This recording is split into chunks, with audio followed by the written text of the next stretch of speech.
দেখুন, উনি বুঝতে পেরে গেছেন ওনার এবারে সময় এসেছে ২৬-এ ওনার পতন হওয়া, সেই কারণেই উনি ভয় পেয়েছেন। বাংলা পরিবর্তন এবার 100% হবে। যতক্ষণ না এই সরকার পতন হচ্ছে ততক্ষণ না রাজ্যের মানুষ সুরক্ষিত থাকবেন না। এগুলো অ্যাকচুয়ালি দুর্নীতি করার জন্য পরিকল্পিতভাবে এই প্রকল্পগুলোকে চালু করা হয়েছে। প্রায় ১.৫ বছর হতে চলেছে, আজকের রাজ্যকর কিন্তু বিচার পায়নি, হাঁসখালি বিচার পায়নি, খরজনা বিচার পায়নি। যে নারীরা আমাদের এই সরকার যতদিন থাকবে ততদিন সুরক্ষিত নয়। যারা এই ঘটনাগুলো ঘটাচ্ছে অত্যন্ত একটা খারাপ দিক করছেন, কারণ বিচার পায়নি বলে আজকের এই প্ল্যাটফর্মটা বেছে নিয়েছে তারা। উনি যখন পুলিশ গাড়িতে ওঠেন উনি কি বলেছেন, আমি কিছু জানি না, যা কিছু জানে আমাদের রাজ্যের মুখ্যমন্ত্রী জানেন। দিদি, কিছুদিন আগে তুমি জানিয়েছিলে বিজেপিতে যোগদান করবে, অবশ্যই তুমি যোগদান করলে। প্রাথমিক প্রতিক্রিয়া কি, তোমার বক্তব্য কী তোমার?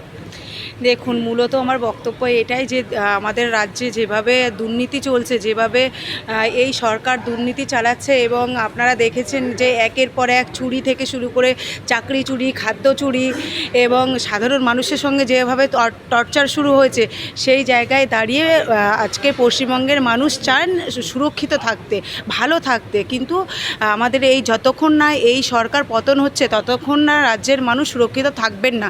সেই কারণে মূলত আমি বিজেপিতে জয়েন করেছি। আমার একটাই উদ্দেশ্য, এই সরকার পতন হোক এবং রাজ্যের মানুষ সুরক্ষিত থাক। আপনারা জানেন যে আমাদের রাজ্যে একের পর এক নারী নির্যাতন হয়েই চলেছে, কিন্তু নারীরা সুরক্ষিত নয়। আপনারা জানেন কামদুনের ঘটনা 2013 থেকে যেভাবে আমরা লড়াই করেছি, আজকে দেখুন কামদুনের যারা দোষী তাদের গায়ে হাওয়া লাগিয়ে ঘুরে বেড়াচ্ছে।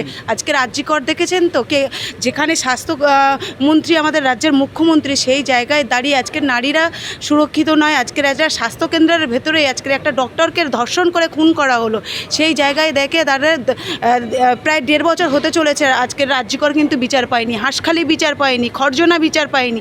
সেই জায়গায় দাঁড়িয়ে আজকের রাজ্যের নারীরা আমাদের এই সরকার যতদিন থাকবে ততদিন সুরক্ষিত নয়। সেই কারণেই আজকে চাই আমি যে এই সরকার পতন হোক। অভয়ের মা, তিনিও ভোটে দাঁড়িয়েছেন, তাকে বিভিন্নভাবে সোশ্যাল মিডিয়া ট্রোলিংয়ের সম্মুখীন হতে হচ্ছে। এই যে বিষয়টা, সোশ্যাল মিডিয়া ট্রোলিংয়ের সম্মুখীন যারা করছে বা যে করছে, আপনিও তো পরবর্তীকালে শিকার হতে পারেন, কিছু বলবেন? দেখুন, যারা এই ঘটনাগুলো ঘটাচ্ছে অত্যন্ত একটা খারাপ দিক করছেন, কারণ যে মায়ের সন্তান কোলে থেকে সরে যায় সেই মাই তার কষ্ট বেদনাটা বলতে পারবে। কারণ আমরা একজন মা, আমরা জানি যে সন্তানের হারানোর বেদনা কতটুকু। সেই অভয়ার মা আজকে তার একমাত্র সন্তানকে হারিয়েছে, তার একমাত্র সন্তানকে হারিয়ে তার মনের কষ্ট, সেই দুঃখ বেদনা, সেটা সাধারণ মানুষ বুঝতে পারছে না। ওনার জায়গায় যদি সাধারণ মানুষ থাকতেন, এই সোশ্যাল মিডিয়ায় যারা করছেন এইগুলো, সেগুলো যদি থাকতেন, তারা বুঝতে পারতেন যে তারা আজকের নিজের মেয়ের বিচার পায়নি বলে আজকের এই প্ল্যাটফর্মটা বেছে নিয়েছে। তারা আজকে যদি তার মেয়ের বিচার পেতেন, অবশ্যই তারা আসতেন না, চাইতেন না যে আমি বিজেপিতে জয়েন করি। কারণ তারা আজকে পায়নি। ১.৫ বছর হয়ে গেছে অভয়ার মৃত্যু হয়েছে, এবং কি একটা স্বাস্থ্য কেন্দ্রের মধ্যে হয়েছে, যেখানে স্বাস্থ্যমন্ত্রী আমাদের মুখ্যমন্ত্রী। সেই জায়গায় দাঁড়িয়ে আমাদের মুখ্যমন্ত্রী চাইলে বিচার দিতে পারতেন না? অবশ্যই পারতেন। আমরা কি দেখেছিলাম সেই রাতের ঘটনা, সেই কিভাবে তথ্য প্রমাণ লুট করা হয়েছিল, এবং আমাদের কামদুনের ক্ষেত্রেও আপনারা দেখেছেন যে কিভাবে তথ্য প্রমাণ লুট করা হয়েছিল, এবং হাইকোর্টের কাছে কিভাবে মিথ্যা প্রমাণ পেশ করা হয়েছিল। তার ভিত্তিতে কিন্তু আজকে দোষীরা গায়ে হাওয়া লাগিয়ে ঘুরে বেড়াচ্ছে। সেই জায়গায় দাঁড়িয়ে এই সোশ্যাল মিডিয়া যারা করছে তারা অত্যন্ত একটা খারাপ দিক করছে। আপনারা নিজের অভয়ের মার জায়গায় বসে দেখুন, ওনারা যে ফেসটা করছেন সেটা আপনারা ভাবুন, যে আপনাদের ঘরের মেয়েরা যদি এটা হতো, আপনাদের মা বোনেদের সঙ্গে যদি এটা হতো, আপনারা করতে পারতেন? অবশ্যই পারতেন না। সেই জায়গায় দাঁড়িয়ে আপনারা এটা প্লিজ করবেন না। ওনাদের এটা আপনারা চান যে ওনার মেয়ে হারিয়েছে, যারা দোষী তারা দৃষ্টান্তমূলক সাজা পাক, এবং ওনার পাশে দাঁড়ানো উচিত বলে আমার মনে হয়। তৃণমূলের নেত্রী মমতা বন্দ্যোপাধ্যায়, তিনি বিভিন্ন জায়গায় এখন সভা করছেন, মিটিং করছেন, মিছিল করছেন। সেইখানে তিনি ভবিষ্যতে কি করবেন সেটা না বলে বারবার বিজেপিকে আক্রমণ করছেন কেন? বিজেপিকে দেখে সত্যি কি তার ভয় করছে 26-এর জন্য? দেখুন, উনি বুঝতে পেরে গেছেন ওনার এবারে সময় এসেছে 26-এ ওনার পতন হওয়া, সেই কারণেই উনি ভয় পেয়েছেন, তাই সেই জন্যই বিজেপিকে উনি কটাক্ষ করছেন। জঙ্গলমহল হাসছে, আজকে আবার বলছেন। দেখুন, জঙ্গলমহল হাসছে, আপনি দেখেছেন যে জঙ্গলমহল কতটা হাসছে? সত্যি কি হাসছে না কাঁদছে? কারণ আমরা তো দেখেছি যে জঙ্গলমহলের পরিস্থিতি কেমন। আজকের আমাদের এই পশ্চিমবঙ্গের কোন জায়গাটায় বলুন তো সুরক্ষিত আছে, কোন নারী সুরক্ষিত আছেন? আজকের মা বাবা তাদের মেয়েদেরকে, তাদের সন্তানকে রাস্তায় বেরোতে দিতে চান না, কারণ তারা ভয়ে থাকেন যে তাদের সন্তানের সঙ্গে কখন কি হয়ে যায়।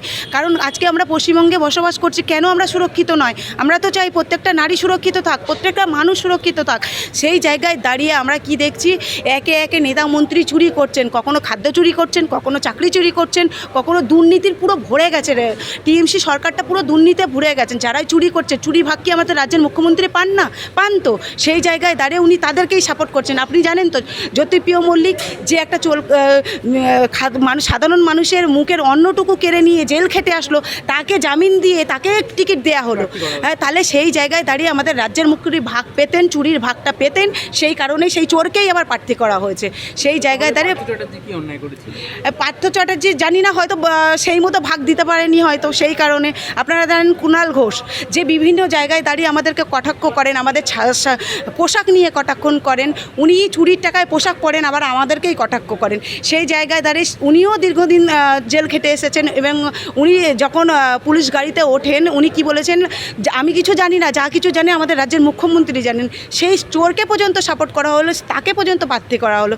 সেই জায়গায় দাঁড়িয়ে আমাদের রাজ্যের মুখ্যমন্ত্রী জানেন এই চোরগুলোকে না সঙ্গে নিয়ে চললে উনি এক পাও চলতে পারবেন না এবং উনি আমাদের রাজ্যটাকে পুরো ধ্বংসের দিকে নিয়ে চলে গেছেন। বাংলার মানুষও বুঝে গেছেন যে এই সরকারকে পতন করতেই হবে, নাহলে বাংলার মানুষ সুরক্ষিত থাকবে না। দেখুন, অত্যন্ত সবথেকে বড় প্রশ্ন 26-এ পরিবর্তন দরকার।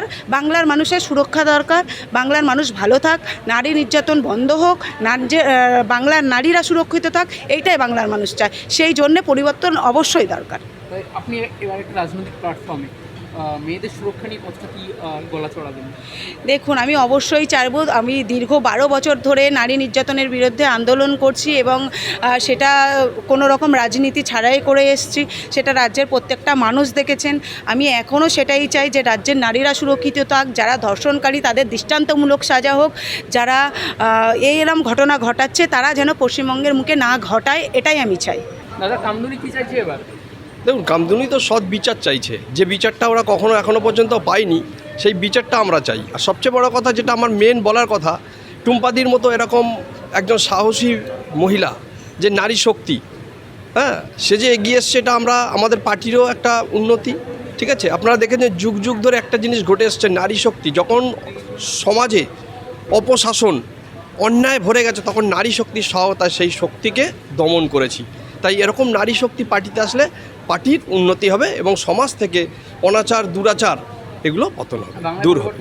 হ্যাঁ, বাংলা পরিবর্তন এবারে 100% হবে। মমতা বন্দ্যোপাধ্যায় বলছেন কেন্দ্রীয় সরকারের বিভিন্ন প্রকল্প আমরা করতে দিইনি, দেবো না, কারণ তার তুলনায় আমাদের রাজ্যের প্রকল্প ভালো। সত্যি কি? একদমই নয়। রাজ্যের যে প্রকল্পগুলো আছে সেগুলো আধার কার্ডের সঙ্গে সংযোগ নেই, এক নম্বর কথা। যেগুলো হচ্ছে আপনার স্বাস্থ্যসাথী বা অন্য যে প্রকল্পগুলো আছে, আরও যে সব প্রকল্পগুলো আছে, হ্যাঁ, কৃষক বন্ধু বা এগুলোর সঙ্গে আধার কার্ড বাধ্যতামূলক নয়। অতএব একই ব্যক্তি একাধিকভাবে টাকা ঢোকাচ্ছে, এইভাবে এইরকম ধরনের অনেক কিছু ঘটনা ঘটছে। এগুলো অ্যাকচুয়ালি দুর্নীতি করার জন্য পরিকল্পিতভাবে এই প্রকল্পগুলোকে চালু করা হয়েছে। আর কোনো মানে নেই এগুলো। কেন্দ্রীয় সরকারের ক্ষেত্রে কিন্তু সেটা সম্ভব না। 100% পরিবর্তন হবে, 100%।